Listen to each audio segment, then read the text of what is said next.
नमस्कार। ब्रेक के बाद आपका एक बार फिर से स्वागत है। मैं हूं डॉक्टर प्रतीक श्रीवास्तव और आप देख रहे हैं डिजाइनर न्यूज की खास पेशकश बजट 2022।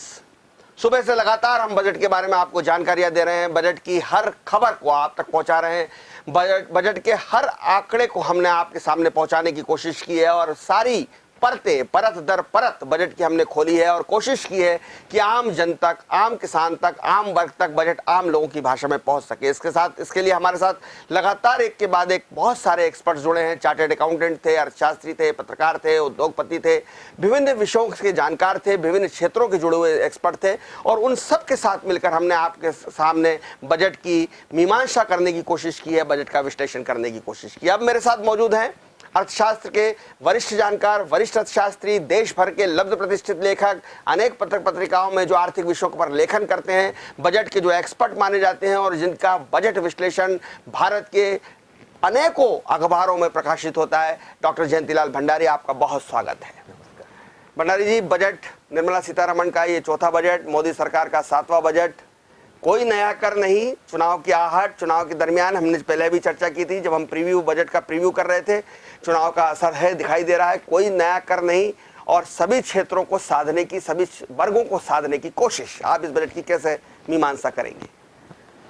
वास्तव में वित्त मंत्री निर्मला सीतारमण के द्वारा वर्ष 2022-23 का जो बजट प्रस्तुत किया गया है, उसमें कोरोना की चुनौतियों से जो परेशान वर्ग हैं, अर्थव्यवस्था के जो मुश्किलों में जो विभिन्न सेक्टर हैं, उन्हें राहत देने की कोशिश की गई है और साथ ही दूसरी ओर इस बजट के माध्यम से देश की विकास दर 8.5 से 9% तक आगे बढ़ाने का एक विजन इस बजट में प्रस्तुत किया गया है। इसमें कोई दो मत नहीं कि वित्त मंत्री सीतारमण ने इस बजट को बहुत अधिक सौगातों और सुधारों से, आर्थिक सुधारों से सजाया है और इसमें वित्त मंत्री ने अपने खुले हाथ रखे हैं।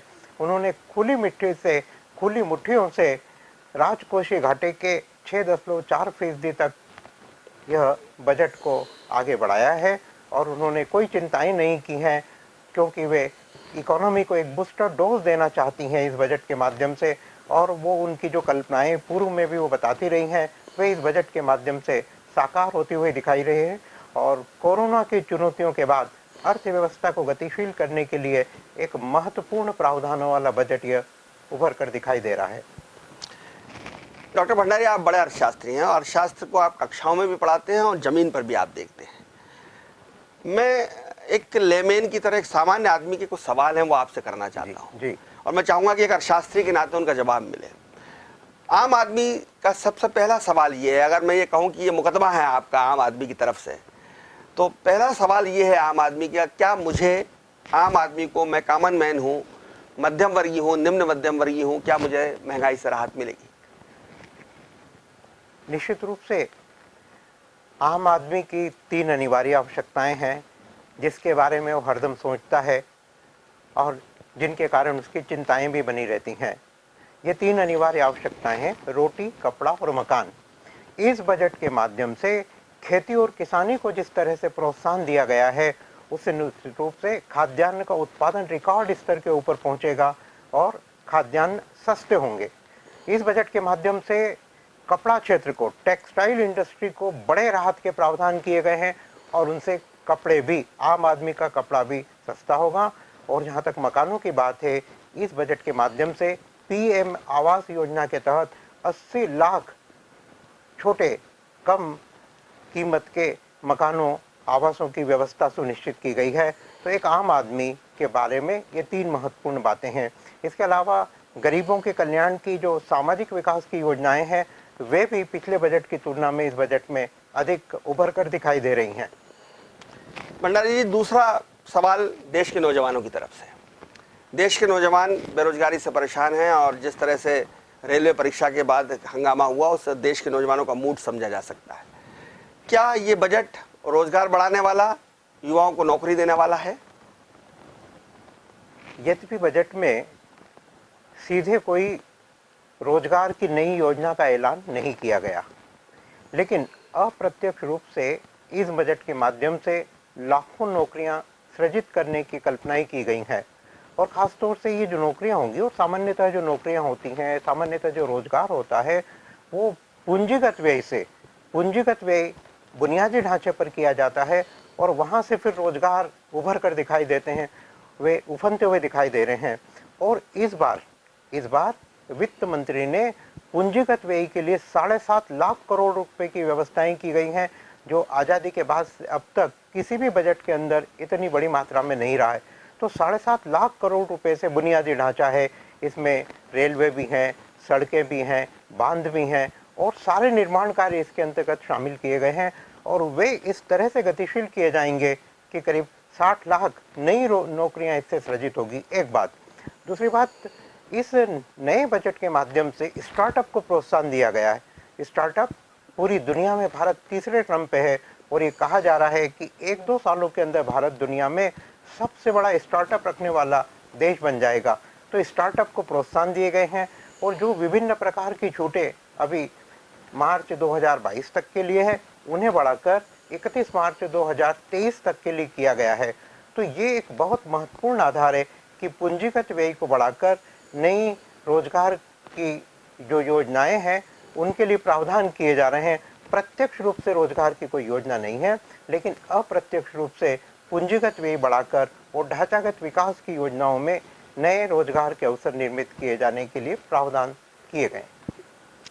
किसानों ने लगभग 1 साल आंदोलन किया, उनके अपने इश्यूज थे, अपनी मांगे थी। जाहिर है मोदी सरकार पहली बार बैकफुट पे आती हुई दिखाई दी और उन्होंने वो किसान के जो कानून बनाए थे वो वापस ले लिए। चुनाव सर पर है और चुनाव में पंजाब और उत्तर प्रदेश में किसानों की बहुत महत्वपूर्ण भूमिका होने वाली है। ऐसे में इस बजट ने क्या किसानों की आकांक्षाओं को, आशाओं को, उम्मीदों को पूरा किया है? और एक जो दावा भारतीय जनता पार्टी की सरकार हमेशा से करती आ रही है, 2014 से करती आ रही है कि हम किसानों की आय को दुगनी कर देना चाहते हैं, क्या उस दिशा में कदम बढ़ते हुए दिखाई दे रहे हैं? क्योंकि अभी तक आय दुगनी नहीं हुई है। आपको क्या लगता है बजट दुगनी कर देगा आय को? ये बहुत ही अच्छा प्रश्न है आपका। इस बजट से किसानों की आमदनी दुगनी नहीं होगी, लेकिन किसानों की आमदनी जरूर बढ़ेगी। किसानों की आमदनी बढ़ने के 2 बड़े कारण हैं। पहला बड़ा कारण ये है कि चाहे 3 कृषि सुधार 1 दिसंबर को वापस हो गए हैं, लेकिन कृषि सुधारों की दिशा में इस बजट में कदम बढ़ाए गए। कौन से कदम बढ़ाए गए हैं? मांग आधारित और प्राकृतिक खेती को बहुत बड़ी प्राथमिकता दी गई है।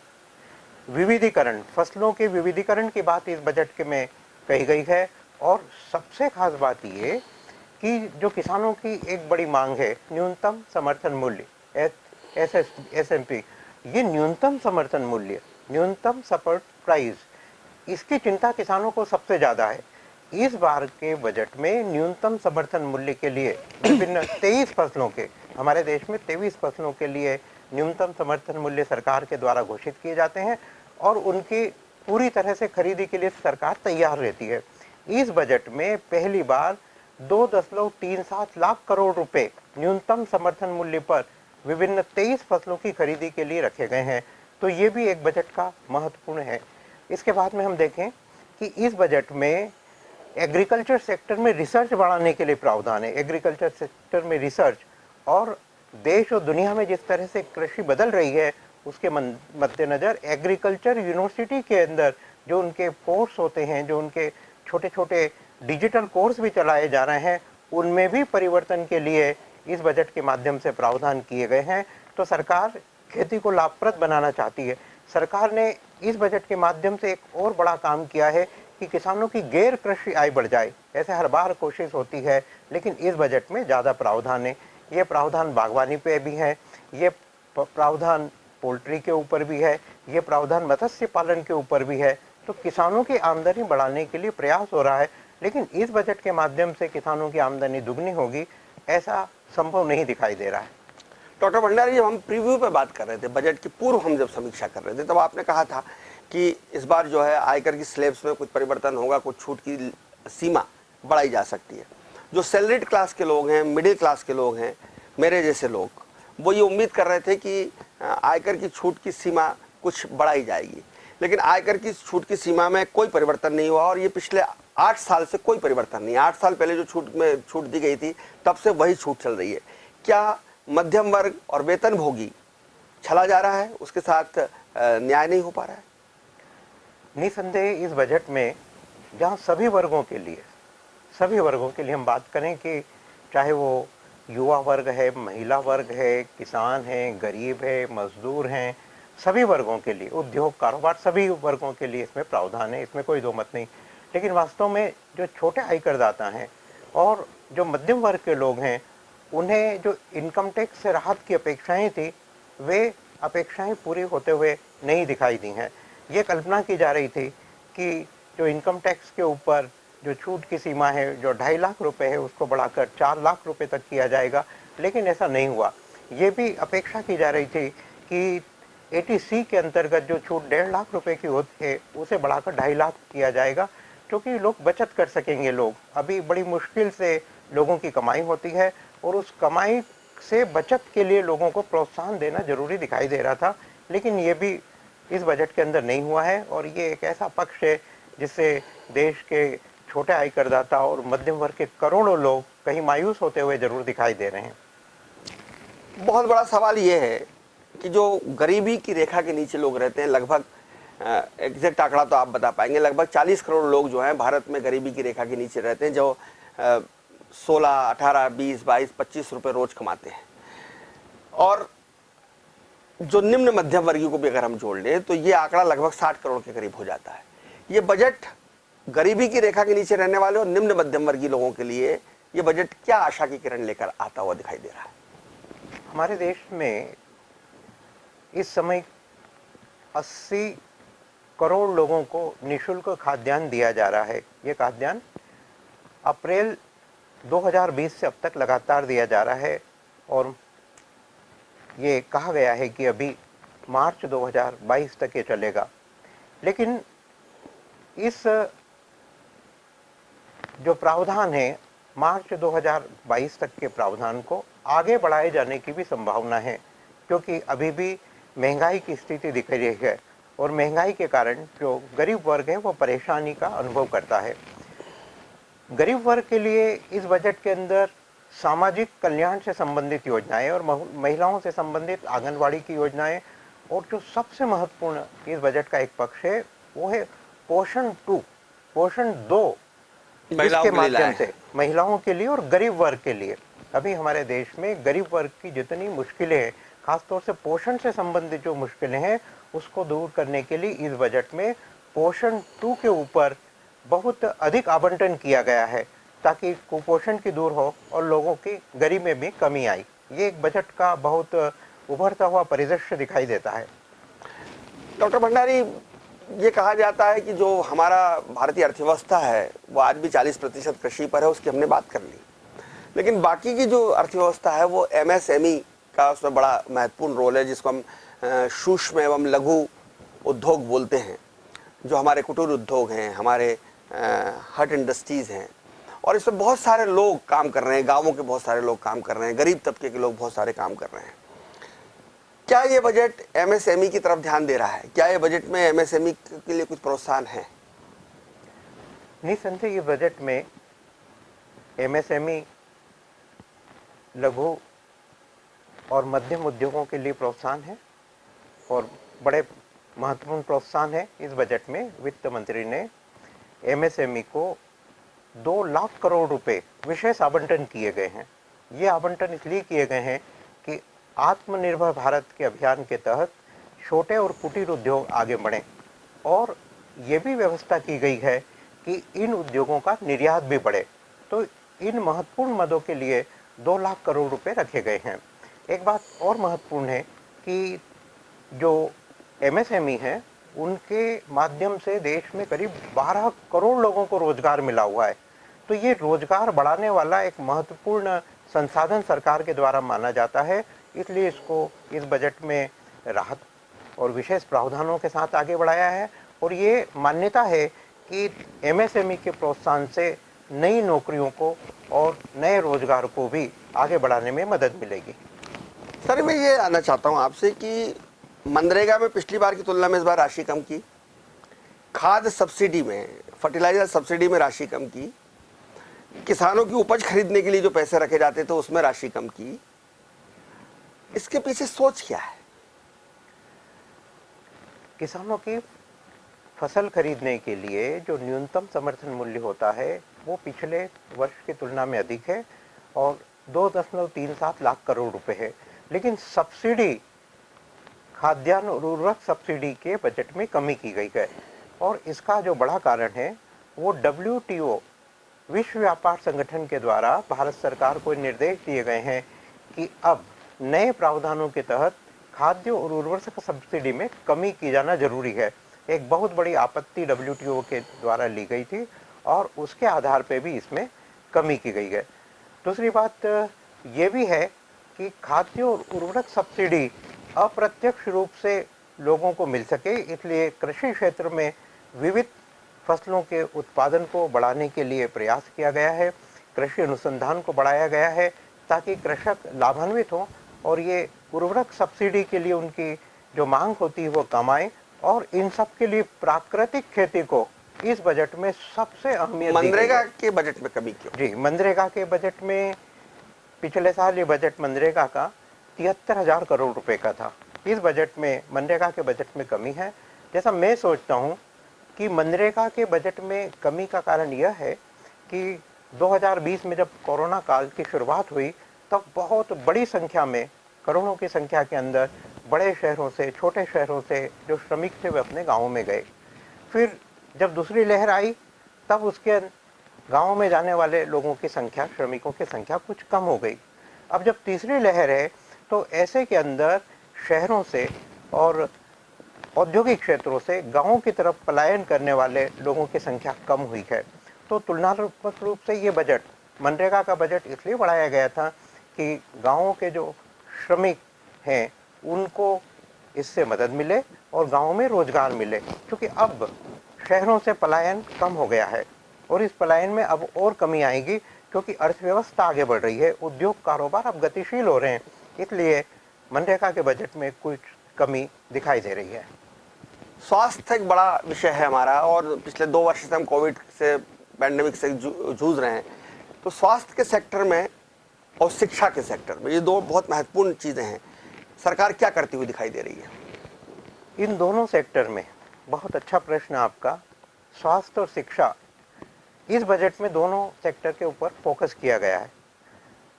शिक्षा के अंदर स्कूल शिक्षा को और कॉलेजिएट एजुकेशन को डिजिटल एजुकेशन से जोड़ने के प्रावधान किए गए हैं।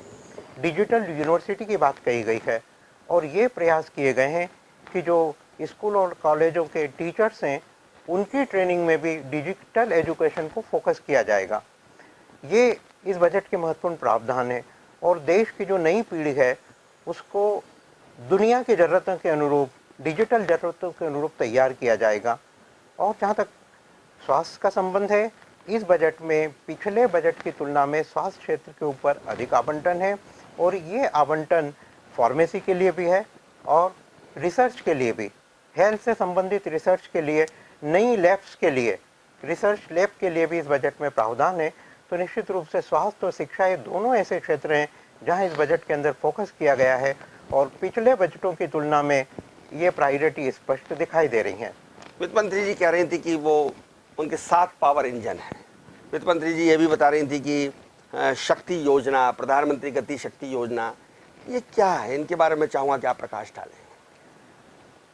सरकार के द्वारा बुनियादी ढांचे को बहुत प्रोत्साहनों के साथ सजाया जा रहा है। राष्ट्रीय बुनियादी ढांचे की योजनाएं आगे बढ़ रही हैं और गति शक्ति योजना के माध्यम से भी रोजगार के अवसर और विकास की बुनियाद बनाती जा रही है। अभी तक स्थिति ये थी कि किसी भी एक बुनियादी ढांचे की परियोजना के लिए कई विभागों से अलग अलग स्वीकृति लेना होती थी, लेकिन अब ये व्यवस्था सुनिश्चित कर दी गई है कि 16 मंत्रालयों की जो स्वीकृति है वो एक साथ एक पोर्टल के ऊपर डिजिटल रूप से प्राप्त हो जाएगी।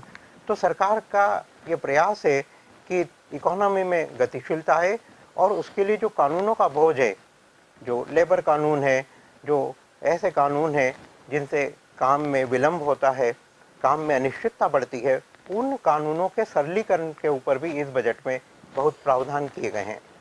इंफ्रास्ट्रक्चर की बात की जाए, बुनियादी अधोसंरचना की बात की जाए, तो क्या हम अपने इंफ्रास्ट्रक्चर पर खर्चा करने की कोशिश कर रहे हैं, बढ़ा रहे हैं? कहा जा रहा है कि नदियों को जोड़ेंगे, प्रधानमंत्री अटल बिहारी वाजपेयी की योजना थी, इसको सपने को मोदी जी साकार करना चाह रहे हैं। ये भी कहा गया है कि हम 25,000 किलोमीटर सड़कें साल भर में बनाएंगे, वंदे मातरम ट्रेनें नहीं चलाने की योजना है। इस सबको आप किस तरह से देखते हैं? कोरोना काल के बाद देश की अर्थव्यवस्था को गतिशील करने के लिए और बुनियादी ढांचे से रोजगार के अवसर निर्मित करने के लिए इस बजट की जो बड़ी आत्मा है, इस बजट का एक जो बड़ा फोकस है, वो बुनियादी ढांचे के ऊपर किया गया है।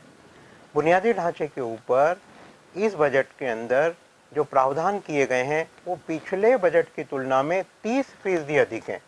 7.5 लाख करोड़ रुपए बुनियादी ढांचे पे यानी पूंजीगत व्यय किया जाएगा और एक नए भारत की जो कल्पना की जा रही है, उस नए भारत की, जिसमें शहरों का विकास होगा, जिसमें गांवों का विकास होगा, ऐसे समन्वित विकास वाले जो नए भारत की कल्पना की जा रही है और ख़ासतौर से कोरोना की चुनौतियों के बाद जिस अभिनव भारत की कल्पना की जा रही है, उसके मद्देनज़र ये बुनियादी ढांचे का जो बढ़ा हुआ व्यय है एक अहम भूमिका निभाते हुए दिखाई देगा। सर, जो आंकड़ा है, मैं आंकड़े की उसमें एग्जैक्ट फिगर में नहीं आना चाहता, जो उन्होंने कहा कि जो हमारी प्राप्ति है, रेवेन्यू आवक है, और जो हमारा खर्चा है, उसमें लगभग 16,000 करोड़ का 16 लाख करोड़ का जो डिफरेंस आ रहा है, अंतर आ रहा है। दूसरा जो डेफिसिट बजट है, जिसको हम राजकोषीय घाटा बोलते हैं अर्थशास्त्र की भाषा में, वो राजकोषीय घाटा वित्त मंत्री जी करेंगे हम 6.4 तक रखेंगे, और ये 6.4 का राजकोषीय घाटा भी जीडीपी का लगभग 20-25 लाख करोड़ के आसपास होना चाहिए। तो ये जो घाटा है, ये ठीक है, वेलफेयर स्टेट है, कल्याणकारी राज्य की अवधारणा है, सरकार को गरीबों के लिए करना है, आप कह ही रहे हैं 80 करोड़ लोगों को हम मुफ्त में खाना दे रहे हैं।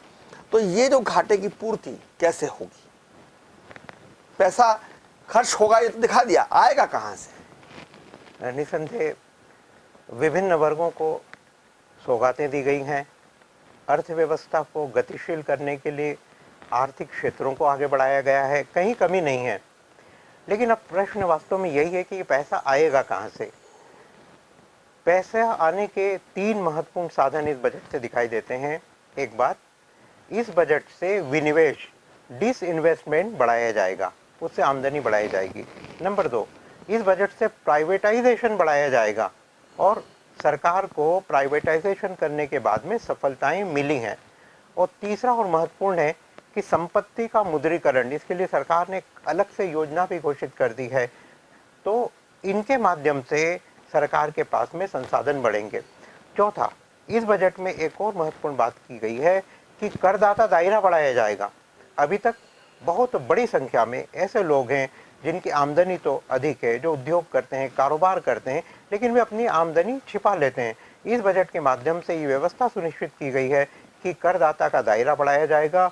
इनकम टैक्स डिपार्टमेंट के द्वारा उन लोगों का पता लगाया जाएगा कि जो इनकम होने के बाद में जो इनकम टैक्स की देयता ही रखते हैं और वे यदि इनकम टैक्स नहीं देते हैं तो उनकी सर्च की जाएगी और बड़ी संख्या में नए जो टैक्स पेयर है उन्हें खोजा जाएगा और आमदनी बढ़ाई जाएगी।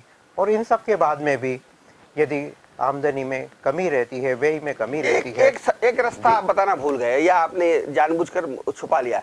उधार भी तो लेगी सरकार, पैसा बोरो करेगी। हर एक सरकार को, चाहे वो विकासशील देश की सरकार हो, विकसित देश की हो, उधारी भी ली जाती है। ये उधारी देश के जो वित्तीय संस्थान हैं उनसे भी होती है और अंतर्राष्ट्रीय संस्थानों से भी होती है। तो ये भी एक आमदनी का बड़ा माध्यम है और इस बजट में भी ये दिखाई दे रही है। लेकिन इन सब के बावजूद भी कुछ और बड़ी चुनौतियां हैं। ये तो संभावनाएं कैसे हैं, कहाँ से संसाधन आएंगे? मैंने एक बड़ी चुनौती ये है और सबसे बड़ी चुनौती बजट की ये है कि ये जो बजट है 2022-23 का बजट है, ये इस कल्पना पर आधारित है कि कच्चे तेल के दाम 70 से $75 प्रति बैरल रहेंगे, इस आधार पे है। और हम देख रहे हैं कि इस समय 92 कच्चे तो तेल अभी के है। दाम $90-92 प्रति बैरल के आसपास है और इनके बढ़ने की भी आशंका है। तो ऐसे में तो बजट में जो घाटा है और बढ़ेगा, सरकार की जिम्मेदारियां और बढ़ जाएगी। ये भी एक बजट की बहुत बड़ी चुनौती है।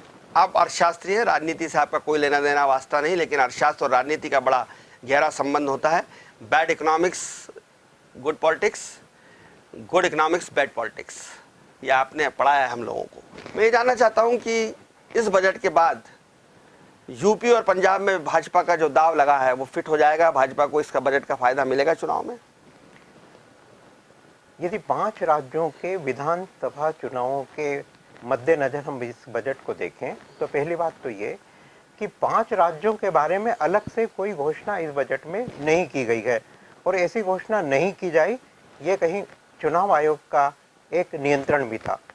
दूसरी बात, इस बजट के माध्यम से कहीं कोई नया कर नहीं लगा है।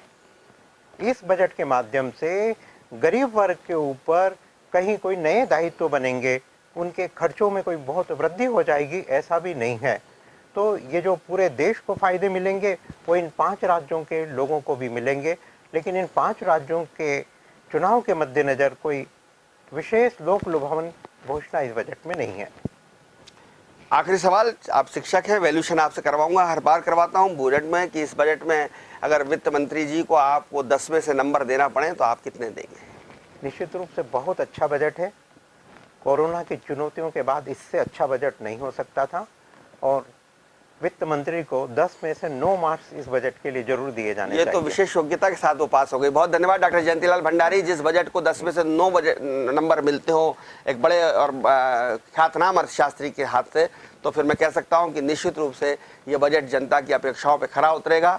वक्त बताएगा कि कितना खरा उतरता है, वक्त बताएगा कि बजट के जो अनुमान है वो कितने सही साबित होते हैं, क्योंकि अभी जैसा कि सर ने भी जिक्र किया, डॉक्टर भंडारी ने, कि कच्चे तेल के दाम कहाँ जाके रुकेंगे, कोरोना की स्थितियाँ क्या बनेंगी, और हम जो सोच रहे हैं, जो अनुमान लगा रहे हैं, वो उत्पादन और वो कंजम्पशन में हम किस हद तक सही उतर पाते हैं। बहुत कुछ बजट की हकीकत इस बात पर भी निर्भर करेगी। लेकिन ये बात सही है कि ये इस परिस्थितियों में इससे बेहतरीन बजट ना निर्मला सीतारमण दे सकती थी और ना कोई दे सकता था। उन्होंने जो कुछ किया है बहुत बेहतरीन तरीके से किया है। जो उनके पास जितने भी उनके पास ऑप्शंस थे, उन सब ऑप्शन का इस्तेमाल करते हुए वो लोक लुभावन बजट दे पाने में कामयाब हुई हैं। और जब डॉक्टर भंडारी ने 10 में से 9 नंबर दे दिए तो फिर कहना ही क्या। बहुत धन्यवाद डॉक्टर भंडारी आपका। देखते रहिए डिजाइनर न्यूज़, खबरों का सिलसिला जारी है, जारी रहेगा। नमस्कार।